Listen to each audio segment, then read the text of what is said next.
What's going on, everybody? Welcome back to another episode of Bischoff and Brown right here on the Detroit Lions podcast.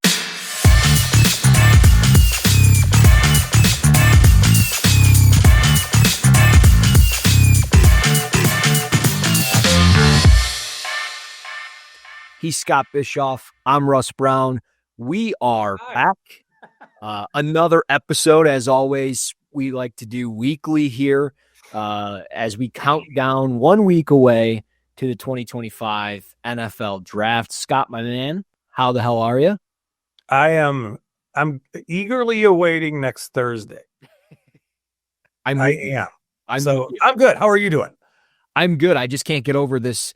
I just watched it again. The pro day, private workout, whatever we want to call it, of Jaylen Walker and him moving in space, the Georgia linebacker. Like, man, maybe the best pure athlete in this draft, not named Travis Hunter. We would call that, like, his movement ability, we would call that really clean for a 190-pound corner. We really would. Yeah. But the thing is he's a 240-pound hybrid linebacker edge rusher that don't know what. It's nice because people get a little view into the craziness of people like you and I, because this is the shit that we get excited about. Like, what is wrong with you two clowns? I can't help it, man. We love this stuff. This is what we do. That's how we've became such good friends over the years, because we've done the draft coverage together for the last several years. So it's been great being able to do this all year long with you and breaking it all down. If you guys want more, of course, you guys can follow us on Twitter or X at Russ NFL Draft and at Bischoff_Scott. But yeah, we are 1 week away from the 2025 NFL draft. And that's essentially what we're talking about here today, because we're just freelance today. Like, there's no agenda, and there's never really an agenda with us. We just come up and just talk and get our thoughts out and what we're seeing on film or what we're hearing from certain people and whatever. But I'm losing sleep at night because I am just mind racing all day long. Like, I'm working through an article right now for the Lions Wire on this exact topic, and I haven't been able to drop it because, like, every day I have a new thing that comes to mind. Like, I just got done wrapping up about the quarterbacks on the article, and I could just click submit, and that would be the whole article. Like, there's enough in there where, like, my mind is just racing, because we all know Cam Ward's going 1 to the Tennessee Titans. But, like, the interesting thing is Shedeur Sanders of Colorado. Where does he go? If he doesn't go 3 to the Giants, where does he go? Because I don't believe it's going to be the Saints. And when I look at the Saints at 9, I really think Jackson Dart is their guy. Like, that's just kind of what my gut is telling me. And I'm wrong a lot. I mean, I have been wrong, and but when I think of, like, Kellen, me too. Right, we've all been wrong. But, like, when I look at Kellen Moore, he has no ties to Derek Carr, Spencer Rattler, Jake Haener, and the recent news of Derek Carr possibly being done for the season, and the season hasn't even begun. Like, it just kind of feels like he's on his way out, and there's a changing of the guard there, and Kellen Moore might want his guy. Well, if he wants his guy, is it Jackson Dart? It just makes a lot of sense. It seems like that's the team that has been linked the most to him, and then it's like, okay, well, if that's the case, does Shedeur fall to, like, pick 15 or 16, somewhere in there in striking distance for the Steelers? Do the Steelers even like him? Like, my mind, I don't know. I could be way off base on this, but I'm not sure. I'm not sure how well Tomlin would do with all of it, right? Like, with Shedeur, and I know that's unfair, but trying to frame this the appropriate way without I don't know what the story is with Shedeur and Deion Sanders and all that stuff. I have no idea. I just know that it feels, people have described it as abrasive and almost like there's an entitlement to the way Shedeur carries himself. Yeah. And in some scenarios, and I think this is probably the fairest way I'll view it and say it, is that if his last name wasn't Sanders, everybody would call it confidence. but because his last name is Sanders, it's something else. Yeah. Right. So for whatever that's worth, I don't know how Tomlin does with that kind of stuff. Obviously, he had two quarterbacks in last year who were, you had Russell Wilson and Justin Fields in last year, and neither is there this year, right? To me, the Steelers are much more a Milroe team than they would be a Sanders team. And I like the Dart. Some of the stuff I think is, if you just look at the weather and the conditions in Pittsburgh, like later in the season, I'm not sure that Shedeur has the requisite kind of arm talent to be able to drive throws in the cold through the wind. Mm-hmm. I know Dart doesn't. I think Sanders has really interesting, nuanced ability to change his release point, which helps him to layer throws. Yeah. But I'm not sure that stuff matters when it's super cold and windy, right? I'm not saying he's got a noodle arm, but he doesn't have, I don't think he's going to step onto the NFL field and be in the top half of the NFL as far as being able to drive throws. I just don't think that's his game. And I think you can easily see that if his feet are not set right, there's a lot of times where he's inaccurate and where the ball just doesn't, there's not a lot of rip behind his throws. And that same thing can be said for Dart. Same stuff. Where I think Dart to New Orleans makes some sense is because it's in a dome and you're in the NFC South, so you're playing in better weather situations. Yeah. I know that's a really simpleton's view of looking at it, but I'm really good at that shit. I'm really good at playing cards if you deal me pocket aces a lot. Right? Right. So Ward is different though. Ward, I don't think Ward needs really good feet, good footwork, or a perfect lower body base to rip throws. He just doesn't. Right. So, and Milroe doesn't either. I mean, he's got a big ass arm and, 4-3 legs. So, I could see why the NFL might be significantly more attracted to Milroe's game than media is. And I think that if you just look at the first half last year, he had a really good first half of the season. It just kind of fell apart. But, I think that the quarterback thing's interesting. It's part of it is too, like if you're New Orleans, do you maybe not even, tip your toes into this year's, do you not even attempt to take a quarterback looking at Arch Manning and you just start Rattler for the season, knowing that it's kind of a burn season already?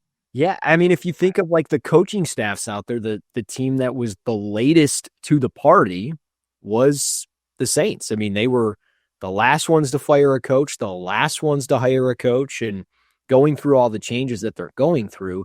I don't know, like the Derek Carr stuff is what I'm caught up on. And maybe it's because it's so recent.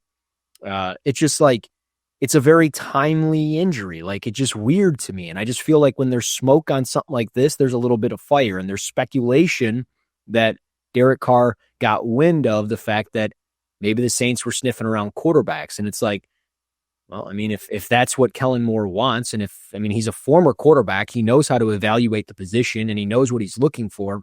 Yeah. If he's set on a specific guy, and again, maybe that guy is Jackson Dart, or maybe it is Shedeur Sanders. I don't know. Like, I thought like some of the tweets after the news came out about Derek Carr, like Dion, Lewis Riddick, they both had some tweets out there, or posts, if you will, like kind of almost like thinking about like, hey, Sanders to the Saints type of deal. So I just wonder, like, do they know something? Because it's like, if Sanders does not go 3, it impacts this whole first round. Because it doesn't make it so easy for the Jaguars to just pull the trigger on, like if they were sitting there at 5 and Sanders was gone at 3, okay, you get Abdul Carter at 4 if you're, the Patriots. Okay, it gets a little easier potentially for the Jaguars on who they want to take. Maybe it's Will Campbell, maybe it's Ashton Genty, maybe it's Jalen Walker, or maybe it is Mason Graham. And then, like, I don't know, like I was saying, like the further down the board you get, like it just gets a little odd. And it makes me wonder, like, is it all just coming full circle with these quarterbacks that for months the national media was hyping him up like, yeah, Cam Ward's really good. Shador's going to go and be early and all these things. But in reality, we all know that this was not a good quarterback class. And you go back to 2022, wasn't a good quarterback class. Kenny Pickett was the only one in the first round. We didn't see another quarterback into the third round. So I just wonder, like, is that going to be the same thing? Or is this going to be one of those where we do see Ward at 1, like we all know, then we're going to see, Dart at 9, Shador maybe just falls into the lap at 21 of the Steelers, and then, I don't know, pick 24, the Vikings trade out, or the Lions at 28, they trade out, and a team like Cleveland comes calling, and they're like, hey, we want Jaylen Milroe, or the Giants, who have been rumored today to be very high on Jaylen Milroe. Like, the Giants ESPN reporter said a bunch of things about Jaylen Milroe, and that's like my next kind of where I'm segueing is like players that I think are going to be first rounders that we haven't really talked about as first rounders. Alabama quarterback Jaylen Milroe, I think, is going to be a first round pick next week. I really do. Invited to the first round, draft party type thing to be there on stage, the whole 9. And we know they do that in case a player doesn't go. There's always that build up for the next day. Like, oh, is he going to get to hold the jersey, the whole 9? But like everything I've heard on Jaylen Milroe up to this point has been nothing but positives. He was the academic Heisman in FBS, praised for his character, comes from a military background with his family and his parents. He's been, as scouts have told me, he walks into the room and he changes the room in a positive way. Like all eyes on him in a positive way. And then just, you mentioned 4.3 speed with his legs. That's dynamic. And Browns general manager Andrew Berry praised Jaylen Milroe, said he's faster than Lamar Jackson today. Like just some odd stuff with him as the days have gone on. And I look at him as just a player that ends up that the Browns is, like, if the Browns want to inject some life into that franchise, Travis Hunter at 2, trade back into round 1 for Jaylen Milroe. Yeah, you're cooking.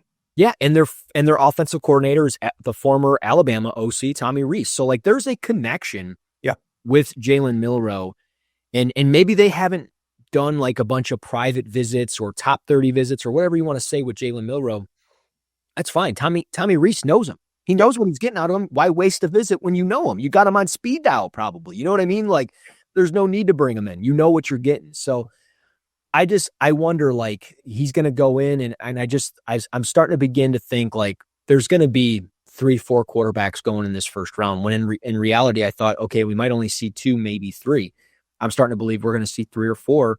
And that's important for the Lions, because that means maybe the Lions trade out of the first round. Maybe that means these trade ups, whether it's the Giants or the Browns, pushing talent back to the Lions. Like the Lions, we've done it the whole offseason, right? Like we talked about pass rushers, defensive linemen, they could be all gone. Well, if we get 3 or 4 quarterbacks going before pick 28, there's a chance that one of those guys may end up falling to us. I don't know who it's going to be. Is it Derek Harmon?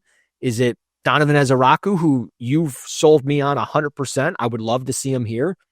If it's not that, I mean, I don't think Mykel Williams will be there. Yeah, I don't think so either. I think it opens up a lot. I think the Georgia defenders are going to go early. That's another thing. Like, maybe I'm crazy, but like you said it last week or 2 weeks ago, like Jalen Walker, we talked about him entering the show. Jalen Walker going possibly in the top 10. I think Jalen Walker could be in the top 5. Yeah. Right. Easily. Yeah.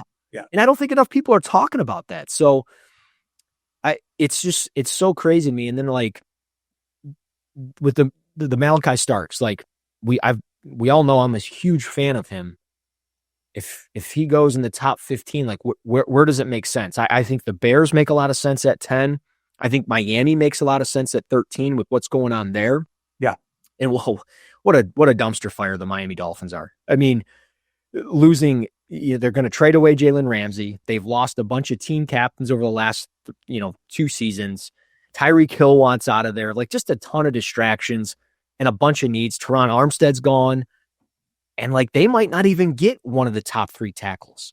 And like, am I wrong for saying like, this is a good offensive tackle class? Cause some people say it's like not that good.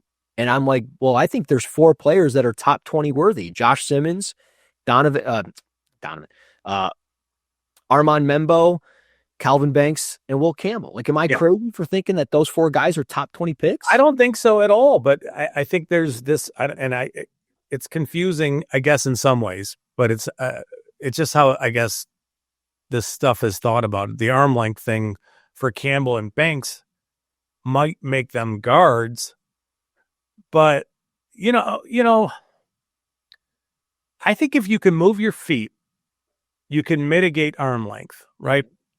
And I know that there are some people who like Will Campbell's game. There's some people who don't like his game. To me, this is a guy who played as a young man, started in the SEC for LSU as their left tackle. Yeah, he has 33-inch arms, but he's strong. He can re-anchor. He's, I think he's really athletic. I think he's wired the right way. If you listen to him talk about the game, it's from an O-line standpoint. I mean, he understands a lot of what's happening in front of him and the things that he needs to do and where he needs to fit his hands and why. There's so much to like about his game. It's just that I think he's going to get crushed for having short arms. Yeah. And, is it perfect? Does he have a perfect body? No. I think more alarming than the short arm is the wingspan thing. Like, he is really, he has a very short wingspan. He has 33-inch arms. But again, we've seen players in the past who have been able to survive on the edge with shorter arms because they move their feet so well. Right. And to me, he's one of those guys. Banks, I don't get it. Like, I don't know how. I guess maybe this is an analytics thing, and I'm not crushing analytics because there's a place for it. But yeah, and the I don't know how you could watch him and think that he's a guard. Like, I think he's a really good player. He's so under control. Like, call me crazy, and I don't mean to interrupt you, but You're good. I for the last several years, I've been like, where's the next Tristan Wirfs? This guy might be the next Tristan Wirfs. Like, with the way he moves, he's always square. He's under control. Like, that's how Wirfs was. Like, just calm, cool. Like, we always want calm, cool, collected quarterbacks. How about an offensive tackle that doesn't get bothered by anything? Yeah. And that's how Wirfs was. And I feel like that's how Kelvin Banks is. Like, never, like, when you watch his reps in pass pro, in the run game, there's never any panic. It's not like, he's getting into his kick step or kick slide and he's like, oh, shit, I got to go way over here. And he's chasing guys out of the pocket. I'm freaking out, so I'm going to turn my shoulders and cross. That doesn't happen. It doesn't happen. He is so solid. He's easily one of the 15 best players in this draft. And, like, San Francisco's interesting. I've heard a bunch that they love him. Yeah. And I wonder, do they try to move up a little bit to 8 to make sure they get him? It's possible. Well, I mean, Carolina's kind of broadcasting it out there that in the scenario, and this is the scenario for me, I think is that Jalen Walker's not available at 8 because he's gone, and he is probably option 1 for them. And Tet might be option 2, but let's get a little value, but we got to stay in front of Dallas. Yeah. Right. So, I think that could definitely be a thing, but I've seen some mocks from some, legit NFL people where Banks is falling into the range of where the Lions are. And it's like, I most don't, at that point, I don't give a shit about positional value or any of that stuff. If Banks is there, you were sprinting to the podium, give up the picks and get him. You're pulling hammies to get there. Yeah. Yeah. I mean, that's not going to happen, but still, I like Banks. I like Campbell probably more than some of my friends do in the industry and all that stuff. But, I don't know where we're a week out and I don't totally know where I am with Membo, right? Like, he's a right tackle. I think he almost has to stay there. Yes, I agree. There are moments watching him where it feels like he just gets confused and a little bit like, who do I block? What do I do now? I'm almost out to the second level, and I've stopped my feet because I don't totally know what's going on, kind of stuff. But obviously, the whole planet theory thing. There's only how many people are as big and athletic as he is. Not many, right? So I could see him being a top 10 pick. Well, and to add to that, we were talking about Luther Burden before the show.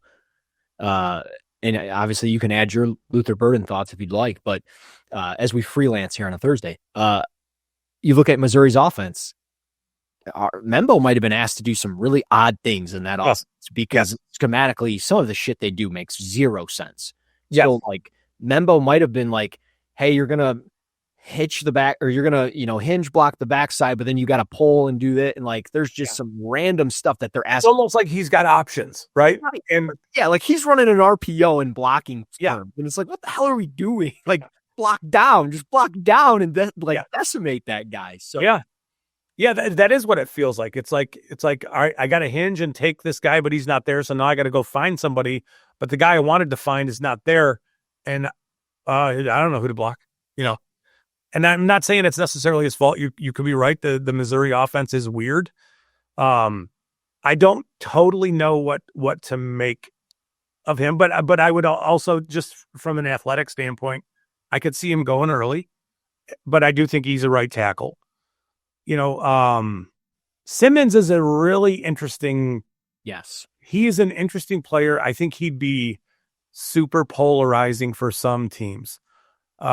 He was truly really bad at San Diego State for 2 years. Like, not good, right? But then if you watch the first four, is it 4 games, whatever it is that he played this year before or was it his PCL, the patellar, whatever it was? Yes. He moves different than most of the other tackles. Like, his ability to move is crazy. It pops. It just pops off the film. But what happened?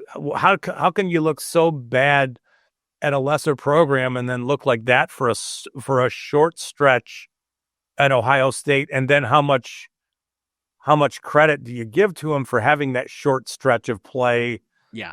I don't know. And they didn't play against great teams. Like, so that's kind of like, are you banking on traits? Yeah. And then there's some off the field where, I could see him falling a little bit, but it wouldn't stun me if he ends up in like Philly or, like possible, man, or like Kansas City.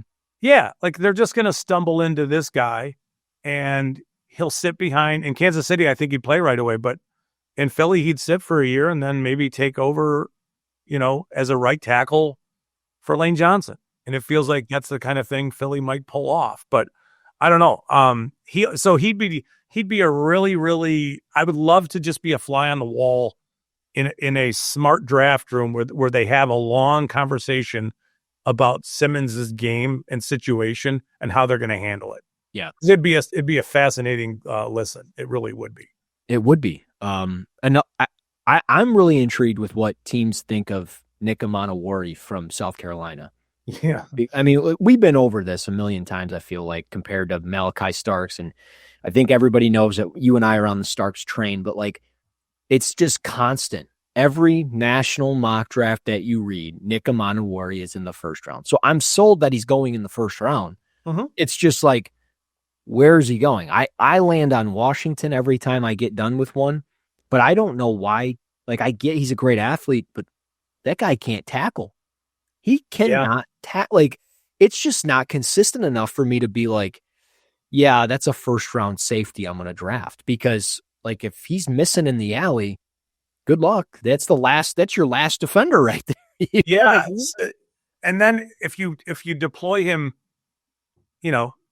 away from the ball too far, I think he gets lost in understanding leverage, which to me, I mean, if you're a safety and you struggle to understand leverage, you probably shouldn't be playing safety, I mean, I certainly wouldn't trust him to be like a deeper safe. No way. No, right. He doesn't have that range. He's just, I don't think he has the instincts to, yeah. Like we've talked about this one play. It's going to be the first highlight ESPN shows after he gets drafted. It's a diving pick where he undercuts a route. And it's like, yeah, but if you watch the whole thing, it's ugly. Yeah. Right. Gives away leverage, jumps outside where he's got help. He doesn't have help inside, allows the receiver to come inside.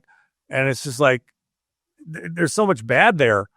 And then I think with watching him, not only is he a kind of a poor form tackler, but he's kind of in some ways, like there's a little tough guy mentality there, but only when he's got severe advantages. Like he'll light you up if you're going to the ground. Yeah.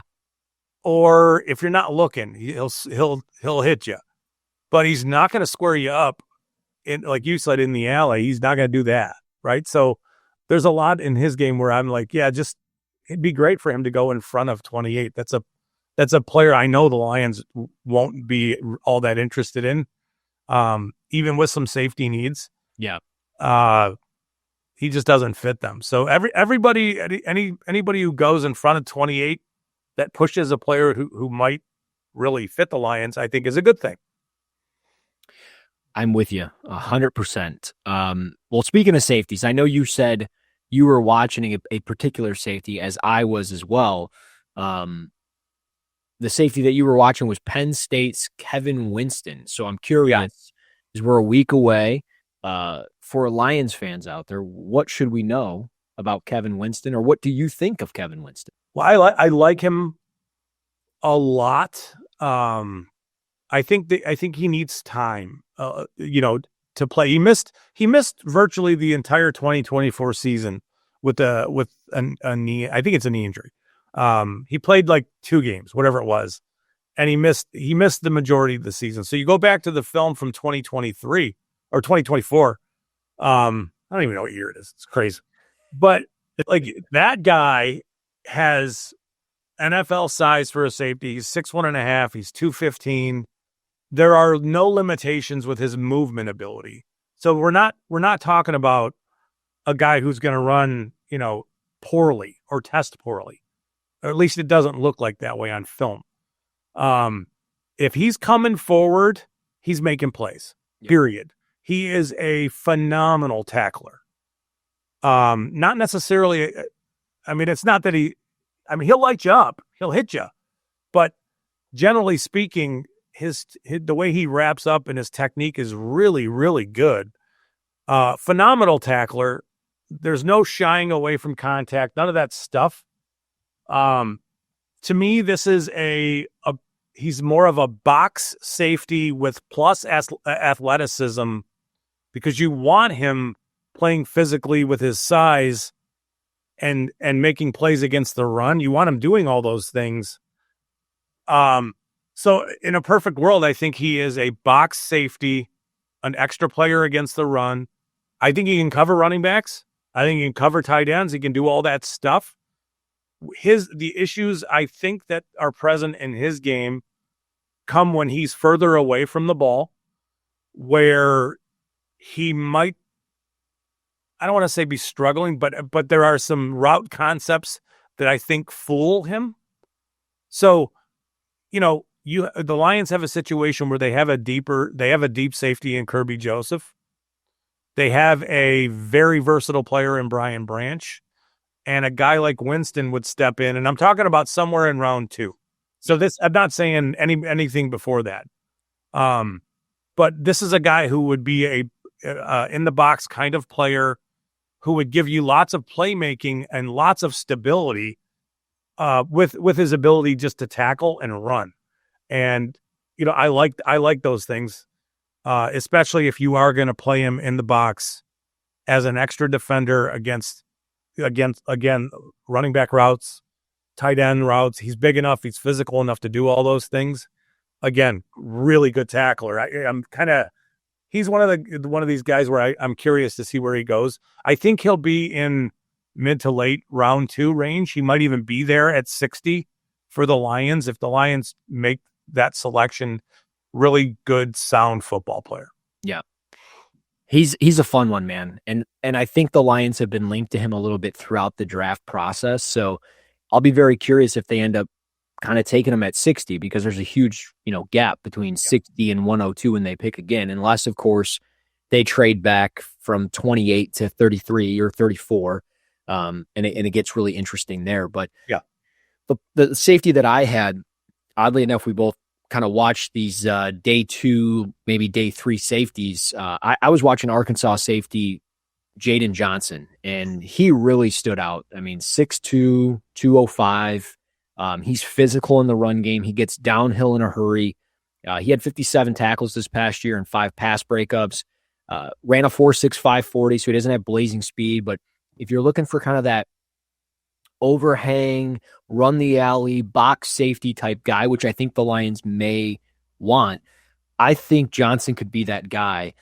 He really triggers downhill in a hurry, and I thought down in the box, like blitzing, whether it was making tackles at the line of scrimmage on the running back or just getting after the quarterback, like he kind of had some Melifonwu role to him in that Arkansas defense. So I would be curious if they valued a player like that. I'm not sure where he would end up going. I don't think it would be 102, but if they were, picking at 135, somewhere in that range, that might be an interesting landing spot if they saw kind of the run on the safeties that maybe they had their eyes on. Maybe that's Winston or Malachi Moore, who we all know I'm a big fan of. Yeah. And all that. So you mentioned iffy, and I think that's the perfect way to view it, is that's kind of what they're trying to replicate. Right. So if they can find that, I think Johnson would make a lot of sense. So we'll see. But I've got kind of 2 more questions before we wrap this thing up and get on out of here. And just looking at, one of them is going to be Lions related, and we'll end the show with that. But the other one was going to essentially be, what is the surprise next week that we are thinking? I mean, we can obviously go through more concrete stuff next week as we get a little bit closer, because I'm assuming we're going to do one more show before Thursday night. But what's the one thing, and you can think about it for a minute, but like, what's the one surprise that you see happening in a week from now that maybe we have not talked about by any means? And it could be Lions related, because the one that I have is, there's been this speculation that there's not going to be a lot of trades, but I genuinely believe there's going to be quite a few trades, because I think there's 5 teams that are really intriguing in a trade up, trade down scenario. And it's Minnesota at pick 24. They only have 4 picks. Yep. I think they're going to sit there at 24. And if Trey Amos from Ole Miss is there at 24, because the Packers pass, I think the Bills are sprinting to the phones and they're calling and going, hey, we'll give you 30 and pick 58 or whatever it is, 62, and we'll come up. And I think the Vikings would do it in a heartbeat. I think Arizona is very intriguing. Their GM, Monty, I can't, his last name's escaping me, but he's made, in the last 2 drafts, he's made 6. Yes, Ossenfort. He's made 6 draft day trades in the last 2 drafts. So, like, they have pick 16. I think that they might be a team that either wants to go up or go back. And I think they're super intriguing. Atlanta, of course, I've been kind of hammering that one at pick 15. They've only got 5 picks. They, I think, want to get out of there. I think Detroit's super intriguing. And that'll segue into my, next question after you answer your surprise. And then the last one is Washington. They've only got 5 picks as well. And I know they've got a pretty complete kind of ready-made roster built around the second-year quarterback, Jaden Daniels, but only having 5 picks. I think that's a little odd. So I just wonder, does Washington at all move back in this first round to try to get, some extra day 2 capital to add some depth in there? So I think trades are going to be really intriguing, especially if the quarterbacks start to slide down into the teens and 20s of this draft. Yeah. And, you mentioned some really good ones. Those are all good teams that I think that could be moving around a little bit. Yeah. But inside the top, 11, I think there are some trades to be made. Like, what does New England decide to do if they're sold on it being Will Campbell? would Carolina come up to 4 for Jalen Walker? And would New England then take Campbell at 8? That makes sense, right? Those are natural places where I think you could see a trade happen because it kind of makes sense for what both teams are looking for. Yeah. Same thing for Chicago. I don't want this to happen, but there's multiple things around the Bears that I don't want to happen. But I don't want the Bears coming up to 5 with Jacksonville and taking Janty. I don't want that to happen. In fact, I don't want the Bears to take Colston Loveland or Tyler Warren at 10. So I'm thinking that it'd be better if the Bears just didn't make a pick in round 1, right? But I think that 5 and 10 are natural kind of trading partners too, where you could see Jacksonville thinking, all right, we like Mason Graham, we just don't want to take him at 5. We think he's available at 10. Or we really like Tyler Warren or Colston Loveland, but we don't want to take him at 5. We'll take him at 10 kind of thing. And I think losing Evan Ingram, and putting one of those tight ends on the field with Brian Thomas out of the slot, that might be a really good thing for Trevor Lawrence. So I think that kind of goes to your point that we might see more trades than we think, because there are some natural trades that make some sense. Yeah.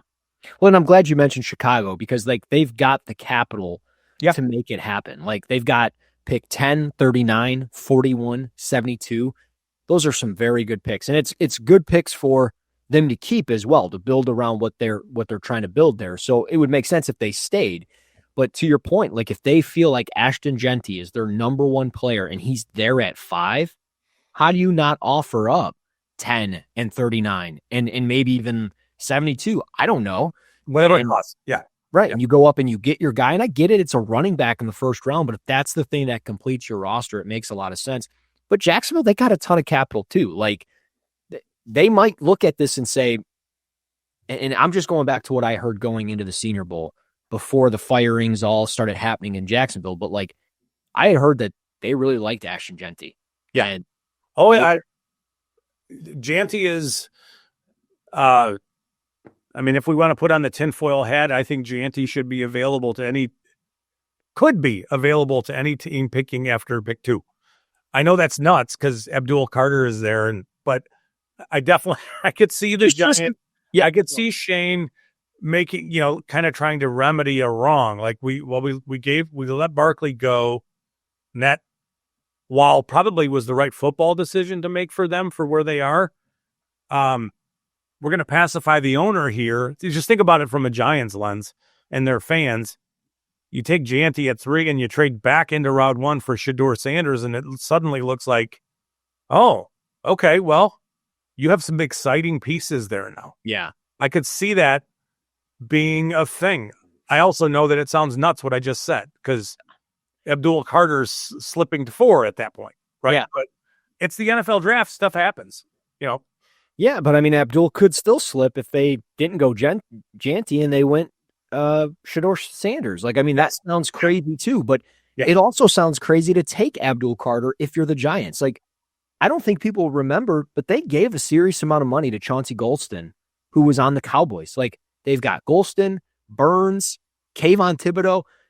And they're all the same profile size guys. And so is Carter, same size. But you can't play them all at the same. You can't have 4 defensive ends playing all at the same time. You still have Dexter Lawrence. You're not going to a 5-man front. No. So you're putting yourself in a really weird situation if you go Abdul Carter at 3. I get the talent, but I really wonder if that is truly what it is. And do they settle on Dart or Sanders or whatever? Is that a trade out scenario? Could they be moving from, back to 8, back to whatever, somebody coming up for Carter, where I think, could the 49ers go up to 3 from 11 for a player like Carter? I don't know. I'm just, that would be, to me, if you're a GM and you weren't totally, you didn't want to jam a player into a position where you already have guys, that would be let's get a bunch of capital and use it, for hopefully to keep our jobs. But it feels like if you're passing on Carter and Janty and you don't get an opportunity at Hunter, it feels like you're probably losing your job anyway. Yeah. You know? And I can't see them investing in anything in the future, as they're going to spend all their assets on picks this year. So, yeah, it's going to be Lions. Who knows? Yeah. What do we got there? It's going to be wild. But onto the Lions. The question that I have was basically around Brad Holmes' press conference today in Allen Park. If you didn't see it, I'm assuming you saw it, correct? Before I I saw. I did. Okay, so we're good there. So my question was, did you catch the part where he said, like, the draft is almost like a movie. You don't know what's going to happen, and you're excited about it, whether it's good, bad, and different, but just sit back and enjoy the show and have your popcorn ready for next week. Like, that seemed to be an eye-opening statement, right? Right. Like, was that not to me, he didn't, and again, for the millionth time, he goes, we're not drafting based off of need and what the depth chart says. To me, he's telling his cards already, which he's done every draft. Every year, when you look back at their picks and you look back at the stuff he said days before they made those picks, it was very obvious he was telling everybody what was going to happen. Yeah. And so my ears perked up. I'm with you, man. My ears perked up when he said, get your popcorn ready. It tells me they're making a move. They're either making a move, whether it's back or forward, or they're like, to me, they're not going defensive line unless their number one guy falls into their lap. And I don't know who their number one guy is. It could be Harmon. It could be Michael Williams. It could, we do this all the time, but I'm still going back to the wide receiver thing. It was brought up again today. He said they want to get younger. They want to ensure they've got long-term depth there. They, to me, at pick 28 or pick 21 or 22 or whatever it is, this is a team that is going to go get a pass catcher. And it could be going from 28 to 33 or 34 and taking Luther Burden right there. It wouldn't surprise me if that ended up being the case. I think there are, so we'll talk about and Burden. They steal it again. They do it again. We'll talk about Burden. I think Jaden Higgins becomes an option if you're talking about, at early in round 2, but I also think Jaylen Noel, whatever, from Iowa State. Higgins and Noel are from Iowa State. I know he's redundant with Amon-Ra St. Brown. Yeah. That's a really good thing. It's good on math. I mean, it's, having more Amon-Ra St. Browns on the field is a really good thing. Higgins would definitely be the prototype that they have sought, that they've tried, whether it's Donovan Peoples-Jones or Tim Patrick or Brashad Perriman or all the other big, fast receivers that they've attempted. Higgins is 6'4" and 215 and is I want to say low 4.4s guy, with some really intriguing route running ability. Very good prospect. Probably should be a late first round pick. Burden, to me, and we talked about this. I'll be as quick as I can because we're getting a little. We're fine. We're extended out there. Watching Burden's play from last year, I know there is this concept, and there is some truth to it, that he had a down year.